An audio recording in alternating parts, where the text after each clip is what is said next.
Tout homme qui fera profession de rechercher la vérité et de la dire sera toujours odieux à celui qui exercera l'autorité. Condorcet. Bienvenue chez les GG sur Radio Espace Guinée. Retrouvez l'essentiel de cette émission sur certains médias partenaires des sites internet notamment. Vous êtes abonné de Canal+, vous nous retrouvez sur la position 243. Merci de votre fidélité. Les GG donc jusqu'au port de 11h. Je vous le disais depuis l'entame de cette émission Covid-19 vers le retour d'une recette qui a fait florès dans la lutte contre l'épidémie d'Ebola, à l'occurrence le micro-cerclage. On en parle, un certain nombre de quartiers de Conakry dans un premier temps seront visés par cette nouvelle stratégie à compter du 1er juin prochain si tout va bien. Il s'agit des quartiers où donc sont concentrés les nombres les plus importants donc de cas de contamination à la Covid-19. On en parlera si tout va bien d'ici la fin de cette émission avec Dr Sakuba Keita, directeur général de l'ANSS, l'Agence nationale de sécurité sanitaire.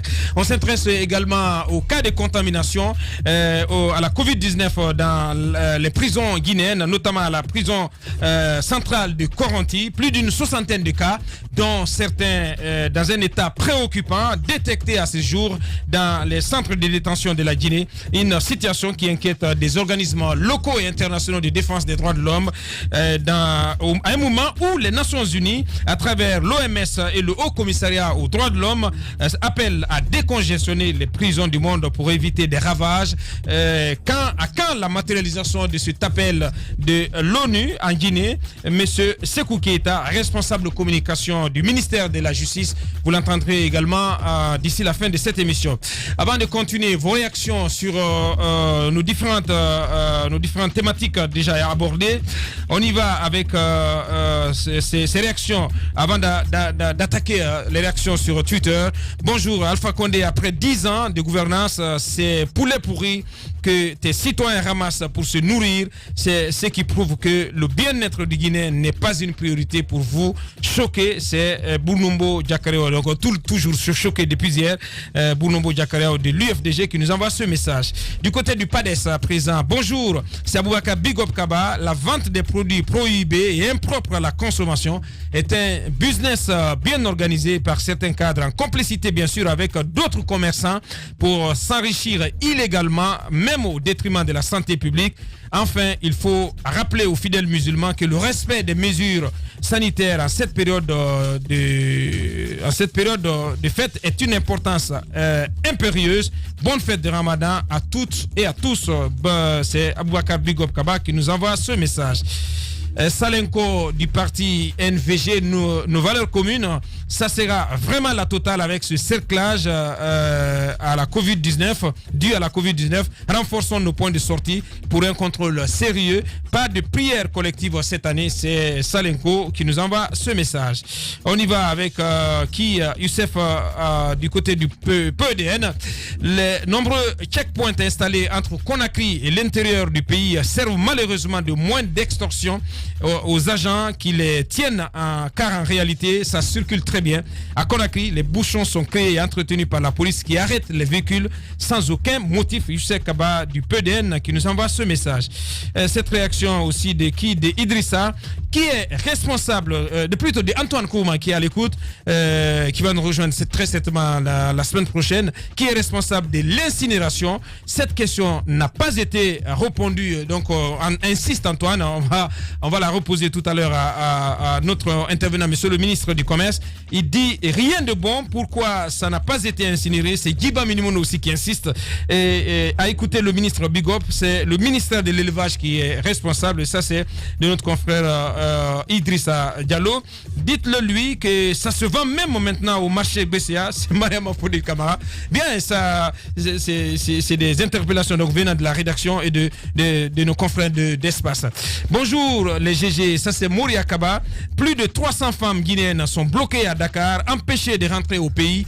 Des cercueils d'autres compatriotes venus regagner leur terre sont refoulés pour cause de crise sanitaire. Mais pendant ce temps, des centaines de Chinois débarquent chez nous en toute liberté. Quel cynisme! Que vaut la vie du Guinéen aux yeux de son propre État? Ce peuple mérite mieux. C'est Mouri Akaba de l'UFR qui nous envoie ce message. On y va avec cette dernière réaction. On va basculer sur l'autre plateforme à présent. La régie, c'est quand vous voulez. On y va avec cette première réaction de Adama de Mariam, espace GG. Bonjour, ce qui est dommage dans cette lutte de Covid-19, c'est le manque de civisme avéré de la population. Certaines personnes pensent que le respect des mesures sanitaires sont faites pour le gouvernement. Respectons les mesures sanitaires pour sauver les vies. On y va avec cet autre, Diaby Weissou O.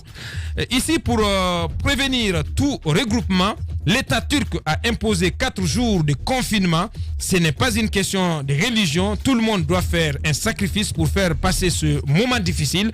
Chacun n'a qu'à se consacrer à sa famille cette année. C'est Dieu. C'est donc Diaby Weissou depuis la Turquie, très certainement, qui nous envoie ce message.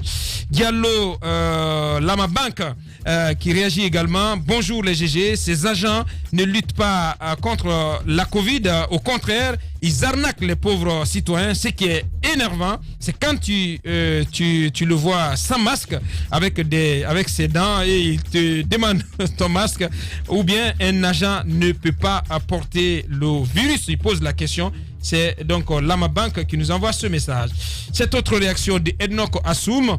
Bonjour les GG. Aboubakar, l'annonce du ministre de la Santé hier donne déjà un ouf de soulagement pour le retour, surtout des Guinéens bloqués dans les autres pays au-delà. Respectons les gestes barrières et soumettons-nous à l'autorité de l'État. Bonne fête par anticipation, bonne fête à vous également, monsieur Ednok Assoum. Ibrahim Soriso, toujours sur hashtag Espace GG. Bonjour, il est facile de s'attaquer à l'État et oublier la responsabilité de chaque citoyen de respecter les règles d'hygiène qui ont été décrétées. Il faut que les FDS s'activent pour empêcher les citoyens qui violent ces mesures. C'est Ibrahim Soriso qui nous envoie ce message. On y va, ils sont très nombreux à réagir, on va faire le maximum. Loua Emmanuel, au-delà des mesures que doivent entreprendre nos autorités, les populations doivent pouvoir faire violence sur eux en limitant de façon drastique leur mouvement le jour de la fête. C'est un devoir citoyen de s'assurer de la survie de nos frères. On y va avec cette autre réaction de Maurice Kourouma.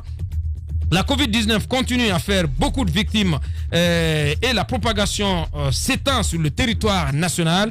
Nous devons respecter l'état d'urgence sanitaire. Nous devons prier à la maison tout en restant prudents, car j'espère que ça ne sera pas notre dernière fête, il le pense. C'est donc Maurice Kourouma qui nous envoie ce message. Deux dernières réactions avant de continuer. On y va avec Sadou Patriote Baldé. Bonjour Espace, les Guinéens doivent éviter tout rassemblement pendant cette fête de Ramadan pour éviter la propagation de la Covid-19. Nous devons passer par le téléphone pour souhaiter bonne fête à la famille et aux amis. C'est donc Patriote Baldé, Sadou Patriote Baldé qui nous envoie ce message.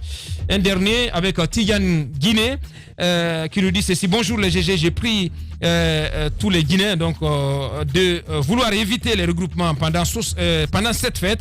Par contre, je ne comprends pas l'incohérence des autorités. Sinon, comment interdire les regroupements, et quand c'est la politique en faveur du gouvernement et il est autorisé, restons chez nous. C'est donc Tidiane Guinée qui nous envoie ce message.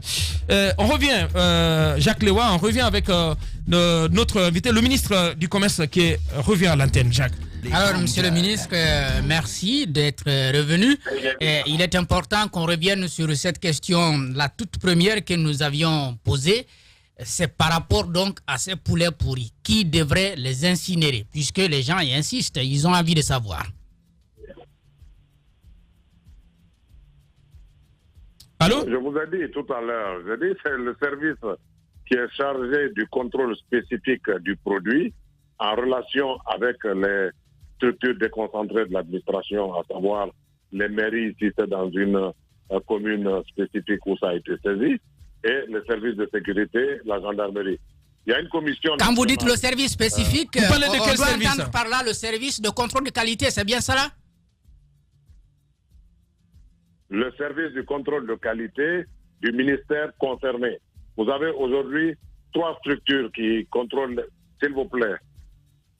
Oui, allez-y, nous vous écoutons. Nous vous écoutons, monsieur le ministre. Allez-y, allez-y. Il faut m'écouter pour bien comprendre comment ça fonctionne. Allez-y. Vous avez un office national de contrôle de qualité qui, théoriquement, est chargé du contrôle de qualité de tous les produits alimentaires sur le marché guinéen. Mais je vous ai dit que nous avons 3 structures de contrôle aujourd'hui en vigueur. Il y a un au ministère du Commerce, il y en a un au ministère de la Pêche et il y en a un au ministère de l'Élevage. Et chacun fait son travail en fonction de son activité. Le ministère de l'Élevage gère et contrôle tout ce qui est viande et poulet sur le marché. Le ministère de la Pêche contrôle tout ce qui est produits halieutiques sur le marché. Et le ministère du Commerce est chargé légalement à travers l'Office national. Oui, mais monsieur le ministre, sauf qu'ici, le poulet dont il s'agit n'est pas le poulet élevé en Guinée, mais plutôt du poulet importé dans des conteneurs. Est-ce que ce n'est pas votre département qui est le premier concerné? Il a dit que c'est le ministère de l'Élevage. Je vous ai dit au départ que les conteneurs de poulet et de viande qui arrivent importés au port de Conakry ne sont pas contrôlés par les services de l'Office national de contrôle de qualité établi au port de Conakry. C'est fait par les services de contrôle de qualité des ministères concernés, à savoir le ministère de la Pêche ou le ministère de l'Élevage. Voilà ce qui est très clair. Donc, en clair, la responsabilité de votre département n'est nullement engagée dans cette affaire. La responsabilité de mon département n'est nullement engagée dans cette affaire, même si nos activités de contrôle sont complémentaires. Les grandes gueules. Le fait que nous ayons constaté cette dissension au niveau du fonctionnement des différentes structures nous a amené à faire une proposition de loi pour pouvoir rendre plus cohérent l'intervention des différents départements dans le contrôle de qualité ou sur le contrôle de qualité sur le terrain. Cette loi est en cours d'examen au niveau du ministère de la Justice pour s'assurer de sa conformité avec la Constitution et les lois en vigueur. Et nous allons le soumettre à l'Assemblée nationale pour qu'il puisse être voté en remplacement des différentes lois qui sont en cours et qui va permettre d'avoir une meilleure cohérence dans l'approche de contrôle de qualité au niveau du marché guinéen. Bien, on comprend bien que c'est le département d'Origé Patrick donc, qui doit nous donner des explications sur le fait que ce produit n'a pas été incinéré. Mais puisque maintenant ça se trouve sur le marché, il y a la responsabilité de votre département à ce niveau. On a envie de savoir alors qui a mis ces produits sur le marché et qu'est-ce qui va être fait, j'insiste sur la question, pour pouvoir retirer ces produits impropres à la consommation. Écoutez, moi je ne sais même pas quel est le type de poulet qu'il y a sur le marché. Je crois savoir que des poulets pourris ont été saisis par les services spéciaux de Tchéboro, à l'époque à Anta. Donc je pensais que ces poulets-là qui sont dans des conteneurs sont consignés conséquemment pour être incinérés. Maintenant, de quelle manière ces poulets se retrouvaient sur le marché, moi je ne peux pas vous le dire parce que je ne sais pas. Bien. Monsieur Boubacar Barry, ministre du Commerce, dans cette émission, beaucoup de Guinéens qui s'interrogent également sur le stock de sécurité alimentaire de la Guinée à cause de la fermeture, bien entendu, des frontières. On sait bien que les marchandises circulent. Vous avez fait un tour récemment au port autonome de Conakry pour vous rendre compte du niveau de stock de sécurité dans nos entrepôts. À date, est-ce que vous continuez à affirmer que la Guinée ne court pas le risque d'insécurité alimentaire liée à cette pandémie? Oui, écoutez, bien entendu, je confirme que nous ne courons pas de risque majeur, même si je ne peux pas le garantir à 100% parce que je ne maîtrise pas un peu la situation des autres pays. Mais ce qu'il faut savoir, c'est qu'à date, nous avons un stock de 140 000 tonnes, par exemple, sur un produit stratégique tel que le riz à 25% de brisure. Et en prenant une moyenne de 25 000 tonnes de consommation mensuelle, nous couvrons à peu près 4 mois et demi les besoins du pays. Et en prévision, nous avons 200 000 tonnes de riz en cours d'importation, dont 30 000 à ce moment même en cours de déchargement au port de Conakry à travers la société ISAT qui a procédé à cette importation.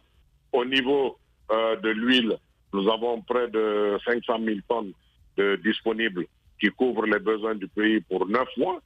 Au niveau de la farine, nous avons 300 000 tonnes de disponibles et 550 000 tonnes en prévision d'importation qui va couvrir les besoins du pays jusqu'au mois de février-mars 2022, donc 2021, pardon. Donc nous n'avons pas véritablement de soucis majeurs à nous faire si le processus d'approvisionnement n'est pas bloqué à l'international. Nous avons eu un souci à un moment parce que le Vietnam avait décidé de ne plus vendre du riz sur le marché international et de préserver les quantités qu'ils ont pour leur population. À un moment donné également, les ports maritimes en Inde et en Birmanie avaient été fermés à un moment pour je ne sais quelle raison, parce que je pense que la raison majeure c'était mettre les dispositifs qu'il faut pour gérer la pandémie liée au coronavirus. Mais depuis, ces ports ont été ouverts et les bateaux qui sont en cours de cheminement vers la Guinée sont prévus ici le 2 juin pour les premiers volumes de riz qui vont arriver en complément de 30 000 tonnes qui sont déjà en cours de décharge. Bien. Pendant ce temps, Monsieur le ministre, on a beaucoup de pommes de terre et d'autres produits qui... Justement, Monsieur le ministre... Qui restent invendus. Voilà, en termes d'approvisionnement de nos marchés, notamment en d'autres produits, cette fois-ci locaux, qu'est-ce qui est envisagé? On sait aujourd'hui qu'il y a énormément de tonnes de pommes de terre en souffrance au Fouta Djallon. On a également sûrement d'autres produits tels que l'oignon, en tout cas des cultures de chez nous. Qu'est-ce qui est fait pour faciliter leur écoulement ici à l'intérieur de notre pays? Bon, écoutez, dans le plan de riposte établi par le gouvernement, il a été décidé lors du dernier conseil interministériel, à travers le ministère de l'Agriculture, de faire de manière à ce que le gouvernement, en tout cas l'État, rachète tous les produits importants, particulièrement la pomme de terre et l'anacarde, pour d'une part soulager les paysans, sauver les filières et faire de manière à ce que ces produits puissent être distribués aux populations afin qu'ils puissent avoir ces aliments-là. L'objectif est qu'il faut absolument sauver les filières. Et la meilleure façon de sauver les filières, c'est de pouvoir aider les paysans à écouler leurs produits, vu les efforts énormes qu'ils sont en train de fournir pour pouvoir produire. Aujourd'hui, les frontières terrestres sont fermées, donc la plupart des exportateurs ne peuvent pas envoyer leurs pommes de terre vers le Sénégal ou la Côte d'Ivoire, qui étaient les pays qui absorbaient le plus cette production. Donc le gouvernement a décidé de racheter ces produits pour les mettre à la disposition des populations. Bien. D'autres questions, Bassekou? Oui, monsieur le ministre, le prix de la viande grimpe sur le marché. D'abord, qu'est-ce qui va être fait par votre département pour stabiliser le prix et ensuite aider ceux qui transportent le bétail vers Conakry pour qu'il y ait une facilitation avec les services de sécurité, notamment tous les acteurs qui interviennent pour éviter une rupture de cette source de protéines sur le marché guinéen? Les grandes gueules. Écoutez, vous savez, c'est extrêmement difficile la gestion des prix des produits sur le marché. Parce que nous avons une loi qui consacre la liberté des prix.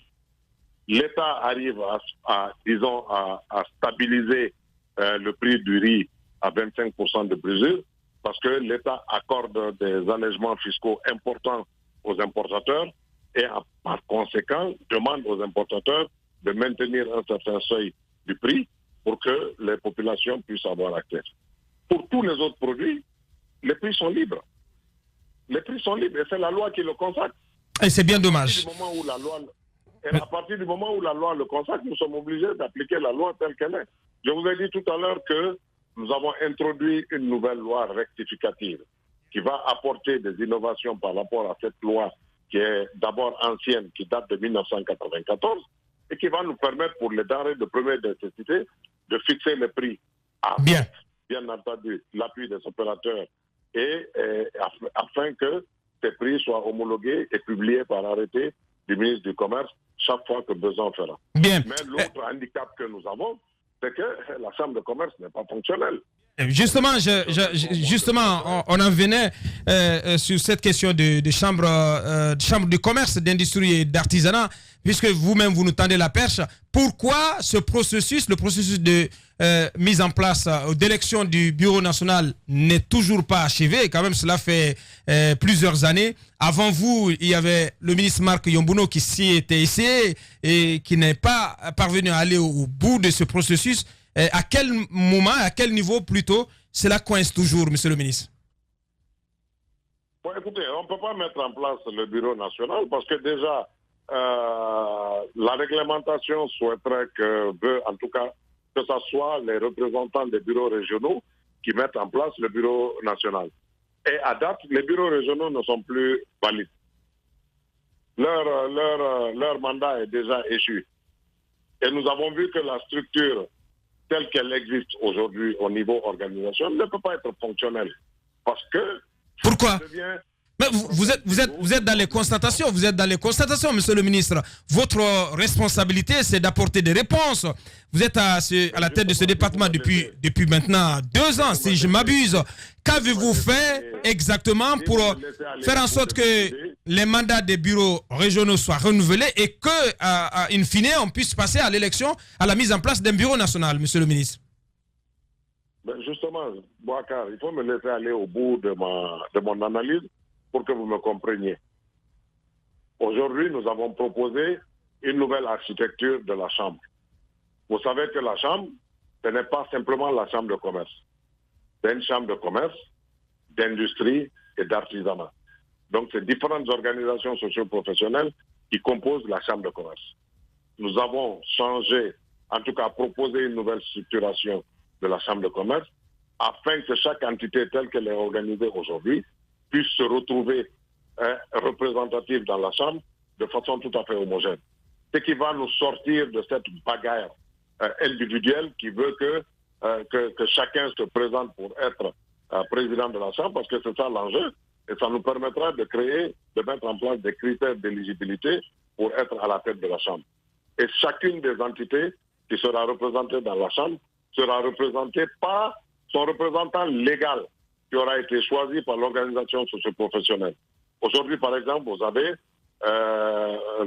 les industriels qui sont organisés autour d'une structure. Vous avez l'artisanat qui est organisé autour d'une structure. Vous avez le commerce qui a des difficultés de se mettre en place en termes d'organisation. Donc, le président de la Chambre de l'Association des artisans de Guinée sera de fait membre du bureau de la Chambre de commerce, ainsi de suite. Nous avons fini de faire ce travail. Nous l'avons soumis aux différentes structures pour qu'ils le valident. À partir de ce moment, nous allons faire de manière à ce que les structures renouvellent leur instance dirigeante et que la représentativité puisse être de fait au niveau de la Chambre. Je pense que c'est le meilleur moyen. Si nous restons dans la structuration actuelle, nous allons continuer la bagarre parce que chacun veut être président de la Chambre. Il y a des influences, il y a des manipulations, il y a beaucoup de non-dits dans ce processus qui fait que la Chambre ne peut pas être mise en place si les choses ne sont pas cohérentes et représentatives effectivement des structures au niveau de la base. Bien. Monsieur Boubacar Bari, big up, ministre du Commerce. Il était à notre compagnie ce matin. Il nous explique à vous dire merci, monsieur le ministre. Merci d'être intervenu chez nous ce matin. Certains disent que nous ne sommes pas une chaîne guinéenne. D'autres affirment même que nous ne sommes pas journalistes. Mais vous, savez-vous vraiment qui nous sommes? Les valeurs que nous défendons. La liberté. La liberté d'expression. Et d'opinion. Nous défendons l'égalité. L'égalité des chances pour tous. Pour tous. Nous sommes une équipe. Nous sommes cette diversité qui fait la Guinée. Et nous en sommes fiers. Et si vous veniez voir par vous-même?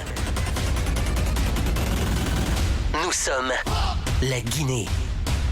Nous sommes Adafo Média.